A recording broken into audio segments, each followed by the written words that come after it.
Hello à tous et bienvenue dans ce nouveau vlog. Aujourd'hui on va parler du fait que je n'ai toujours pas allumé le chauffage. Là actuellement il fait 17, je sais pas si vous voyez quelque chose, 17 degrés. Mais bon, ce matin il faisait 18, là j'ai étendu du linge aussi, donc ça n'a pas aidé niveau humidité. Je vous en ai parlé rapidement sur YouTube, mais pas par ici, du fait que je n'ai toujours pas allumé le chauffage. Je vais vous partager mes petits tips si ça peut vous intéresser, et puis franchement, ça se fait plutôt bien. Mais avant ça, je vais me faire un petit jus avec le nouvel petit appareil que j'ai reçu. Je vous emmène avec moi dans ma cuisine. C'est parti. Regardez-moi cette petite chose si mignonne qui est un extracteur de jus. Je vais vous poser ici, je pense que ce sera mieux, plus pratique et que vous serez bien confort. Donc ce matin je vais me faire un petit jus avec cet extracteur de jus qui est un extracteur de la marque Urom qui m'a été envoyé dans le cadre d'une collaboration avec la marque. Si vous avez vu ma vidéo sur les 10 aliments que je n'achète plus en supermarché et que je fais maison, vous avez vu que les jus en font partie. Clairement j'ai boycotté les jus d'orange depuis très longtemps. Au niveau composition, il y a beaucoup plus de sucre que de fruits tout simplement. Donc ce que j'ai décidé de faire cette année, comme beaucoup de choses que j'essayais de faire maison, c'est de faire mes jus maison. Vous avez pu voir dans mes vidéos un ancien extracteur qui était aussi de la marque Urom, puisqu'en fait Urom c'est vraiment les pros de l'extracteur de jus, ils ont 50 ans d'expérience dans le game. J'étais ravie de cet extracteur déjà de base, mais c'était un extracteur qui était en long et c'était un extracteur qui n'était pas à moi également, donc mon ami l'a repris. Donc je suis bien contente aujourd'hui de pouvoir tester cet extracteur là qui est un extracteur vertical en plus, donc c'est trop cool parce qu'il prend vraiment pas de place contrairement à l'autre qui était tout en long, et je crois que c'est des modèles qui font même plus maintenant. Les extracteurs sont vraiment verticaux comme ceci, c'est très pratique parce que c'est un gain de place et même au niveau du nettoyage il y a très peu de matériel qui s'emboîte, parce que ça c'est souvent l'angoisse des extracteurs de jus, genre ok je veux bien faire un jus mais si ça me prend 45 minutes de nettoyage derrière et tout, moi c'est hors de question, vraiment il faut que ce soit pratique, simple, que ça aille droit au but. Et donc celui-ci il est vraiment conçu pour ça. Donc avec ce chouette extracteur on peut faire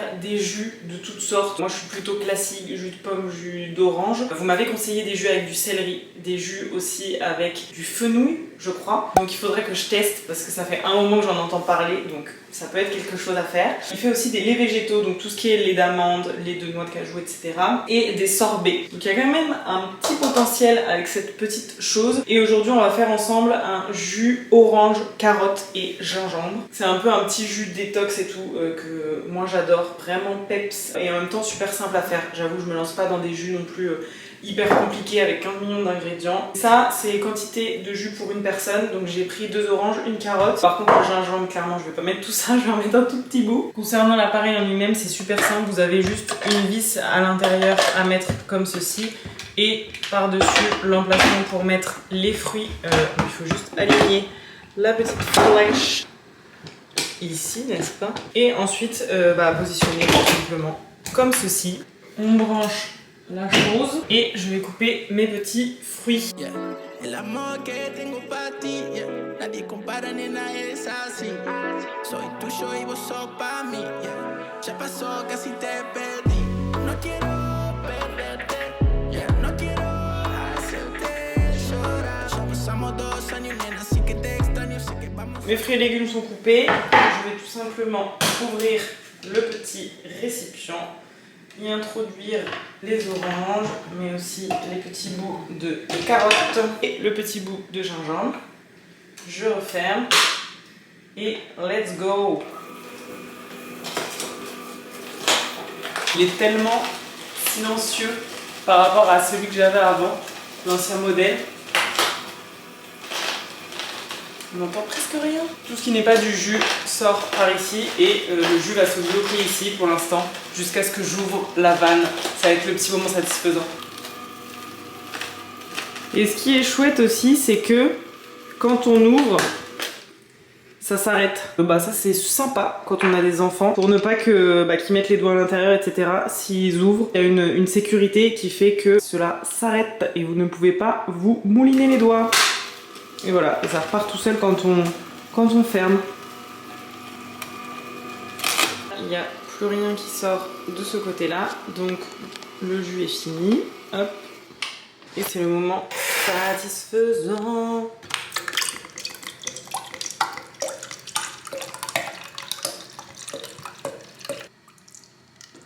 Ce qui est vraiment cool là-dedans, c'est que ça m'a pris vraiment 2 secondes.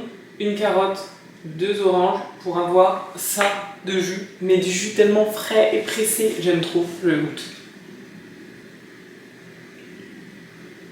Ça va, j'aurais même pu mettre un peu plus de gingembre. Mais c'est trop bon, j'aime trop, ça a tellement rien à voir avec le jus d'orange des grandes surfaces. J'aurais même pu rajouter un petit peu de citron, vraiment trop bon.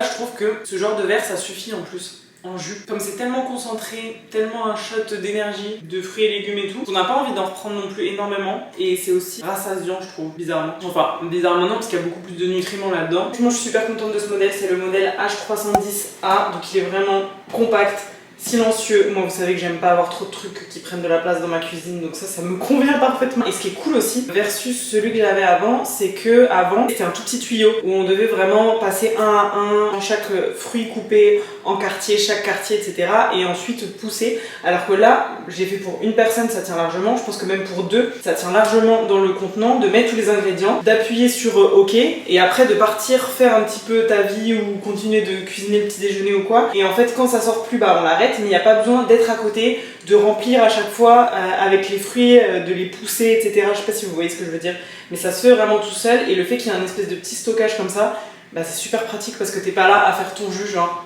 et à attendre pendant 2 heures. Dans tous les cas, si vous êtes intéressé par ce petit engin, je vous mets toutes les infos en barre d'infos et vous avez également 10% avec le code Le Comptoir Durable 10 que vous pouvez utiliser sur le site de Urom. Et je vous conseille vraiment ce modèle si vous êtes 2-3 dans la famille et si vous faites des jus de temps en temps, plaisir le week-end et tout, il est vraiment accessible et très pratique. Passons maintenant au nettoyage.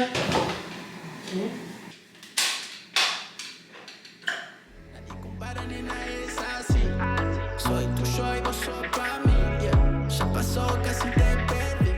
Ce qui est d'autant plus cool, c'est qu'il y a juste à rincer ça à l'eau, rapidos, ces petits éléments, de les laisser sécher et ensuite de les réassembler sur ce petit bloc juste ici. Le reste, toujours, on en fait quelque chose. Souvent, je fais des crumbles avec ce qui reste comme petit résidu. J'ai vu avec la carotte et la salade qu'on peut faire une petite salade en rajoutant un petit peu de coriandre, du sel et de l'assaisonnement. Donc je pense que je vais manger ça ce midi. Voilà, j'avais pas très faim ce midi, donc ça va être parfait. J'ai pris un petit peu de cette salade, du coup j'ai rajouté du citron, de la coriandre, du sel, du poivre et des petites tartines de fromage satin-gur. Celui-ci, je ne sais pas si on peut appeler ça du fromage, mais c'est tellement ma passion, c'est tellement bon. Bon, c'est rare que je mange si peu, hein, mais écoutez, je vais sûrement prendre un gros goûter. C'était bon, mais super acide, donc j'ai pas fini la petite salade. Si vous aimez l'orange foncé, mais moi je me prends quand même un petit complément, pourquoi pas, mais surtout un complément avec un dessert que j'ai fait, c'est le petit gâteau au chocolat. Je me suis fait un petit fondant au chocolat pour la semaine avec des fruits. Waouh,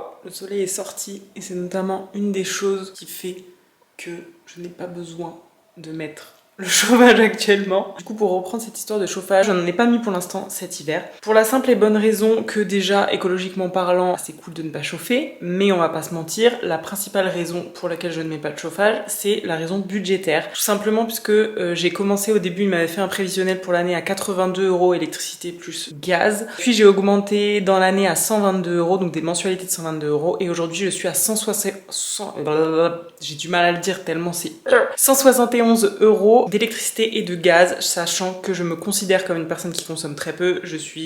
On est deux, je suis seule avec ma fille, donc en vrai, on a une consommation qui est assez basse. J'ai toujours consommé très peu dans mes logements, mais j'ai toujours eu aussi le chauffage collectif, donc je pense que ça jouait beaucoup. Donc j'ai voulu tester en fait comment c'était la vie sans chauffage, du moins en début de saison hivernale. Et actuellement, on est quand même le 20 novembre et j'ai toujours pas mis le chauffage, donc je me dis que dans tous les cas, j'aurais fait des économies pour la planète et pour mon portefeuille, sachant que j'aurais peut-être mis déjà le chauffage depuis au moins un mois. Ici, on est sur des températures qui sont encore autour de 15 degrés, mais je crois que cette semaine, ça va diminuer en dessous de 10 degrés. Donc ça va peut-être être un peu plus compliqué, et à ce moment-là, de toute façon, je mettrai le chauffage quand j'en ai envie, mais c'est aussi pour voir un petit peu, pour repousser ses limites et pour ne pas avoir le confort direct de le mettre. Petit aparté, mais pour ma fille, je sais pas si vous avez des enfants, vous posez peut-être la question. En tout cas, pour ma fille, c'est elle limite qui va avoir tout le temps trop chaud. Étant donné qu'elle bouge tout le temps, qu'elle est tout le temps active, elle est même des fois en slip dans la maison alors qu'il fait 17 degrés. Je suis là, mais comment comment est-ce possible. Je lui ai acheté moult pyjama chaud et tout, la polaire pour qu'elle soit bien au chaud aussi comme moi, parce que une de mes astuces c'est vraiment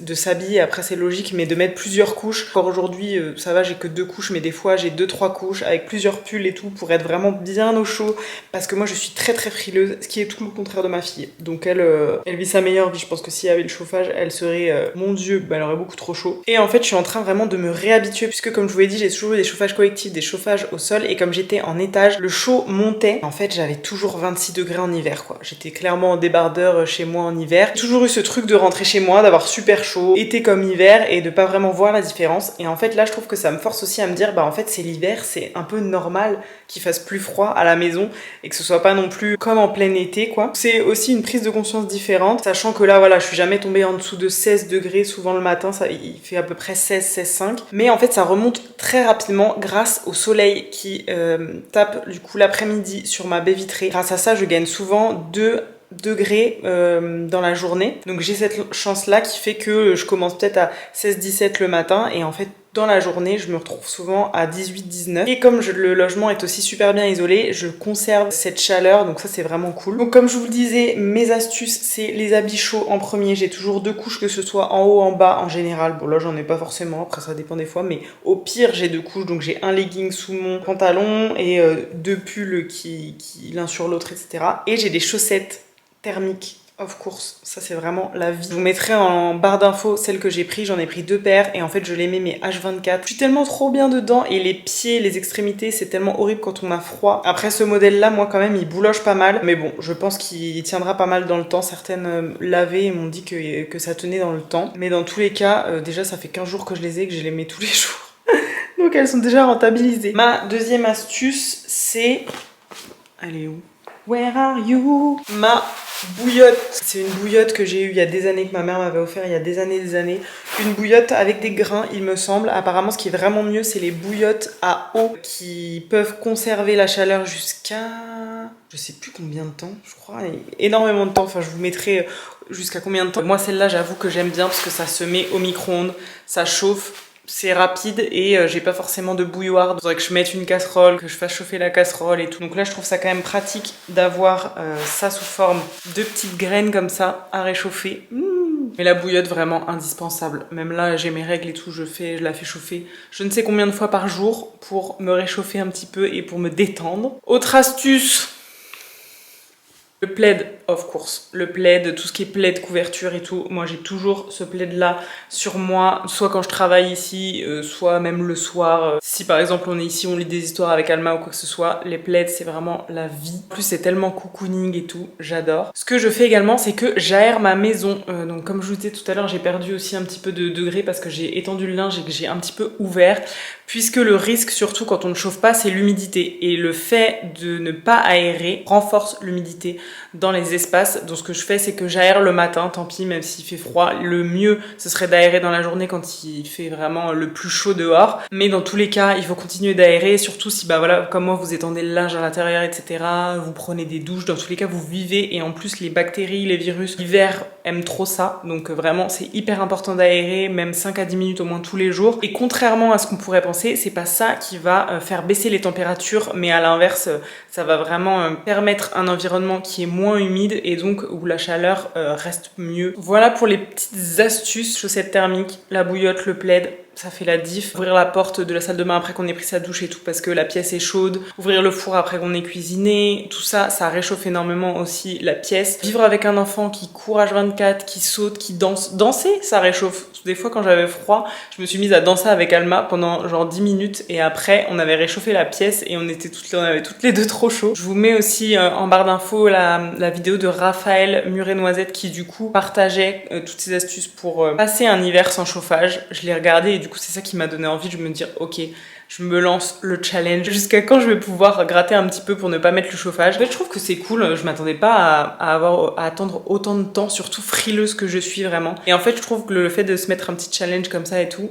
ça motive et en fait on trouve d'autres solutions aussi. Dites-moi si vous avez aussi d'autres petites astuces. Il y a des couvertures chauffantes aussi à la place des plaids comme ça me dit pas trop. Je voulais prendre au début chaussons, couverture chauffante et tout et en fait le fait qu'il y a un circuit électrique H24 posé sur moi, je dis ça alors que je travaille tout le temps avec mon téléphone, avec mon ordi et tout, mais je sais pas, le fait que ça soit vraiment en contact avec tout mon corps tout le temps, pas fan, mais après n'hésitez pas à me dire si vous avez d'autres petites idées. Je vais de ce pas réchauffer ma bouillotte.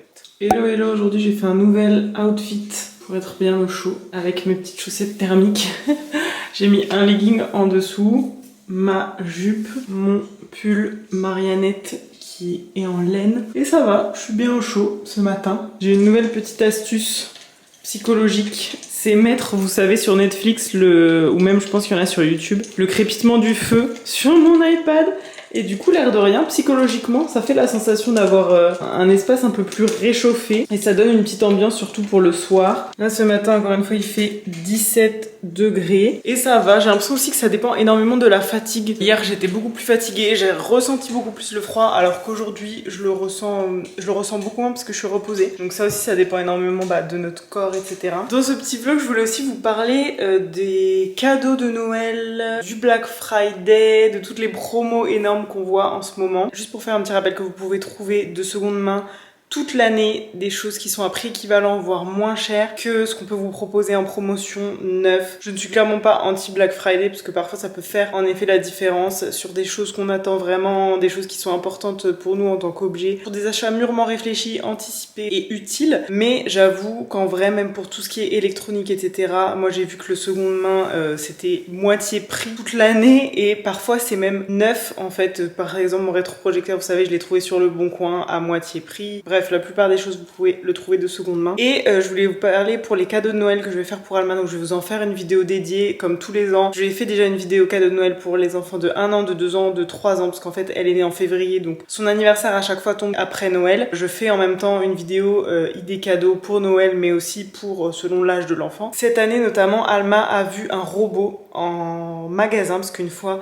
on est allé juste à côté d'un magasin de jouets, donc elle a voulu aller dans le magasin de jouets. Et on s'est mis d'accord avant d'aller dans le magasin de jouets en se disant tu peux regarder, mettre des choses peut-être de côté si tu veux pour ton anniversaire ou pour Noël, mais pour l'instant on va pas acheter, enfin le jour même où on y allait on n'achètera pas de jouets, etc. Et elle a repéré là-bas un robot. Et donc j'y suis retournée parce qu'elle m'en reparle tous les mois, hein. Elle a toujours pas oublié vraiment, c'est un truc qui lui est resté dans la tête et qu'elle veut absolument. Donc en fait je suis retournée au magasin de jouets pour voir la référence et pour essayer de le chercher d'occasion. Et j'ai aucun doute comme quoi j'arriverai à trouver d'occasion. C'est pas celui-là exactement, ça sera à peu près dans la même idée. Donc c'est pas le truc vraiment zéro déchet en bois ou tout ce qu'on veut, mais c'est quelque chose qu'on s'est promis dans le sens où elle a dit ok, on l'achètera pas aujourd'hui, mais moi dans ma promesse c'était si tu veux et si tu repères vraiment quelque chose que tu veux, tu l'auras au moment voulu. Comme c'est quelque chose sur lequel elle insiste et tout, pour moi c'est un peu une part de confiance. Genre si je lui achète pas finalement, j'ai pas respecté ma part du contrat non plus. Mais j'essaie de le trouver de seconde main parce qu'elle de toute façon elle verra aucune différence. Quasi presque neuf, qui fonctionne, etc. Il y a plein de choses, donc vraiment pensez-y, même des choses que vos enfants repèrent en magasin, n'hésitez pas à aller checker la ref et tout, et ensuite le chercher de seconde main. Franchement j'ai tapé robot sur le Bon Coin et il y a des centaines de robots qui existent, qui sont évidemment moins chers, mais aussi ça évite de reproduire toujours des choses neuves, et ça fait un petit peu diminuer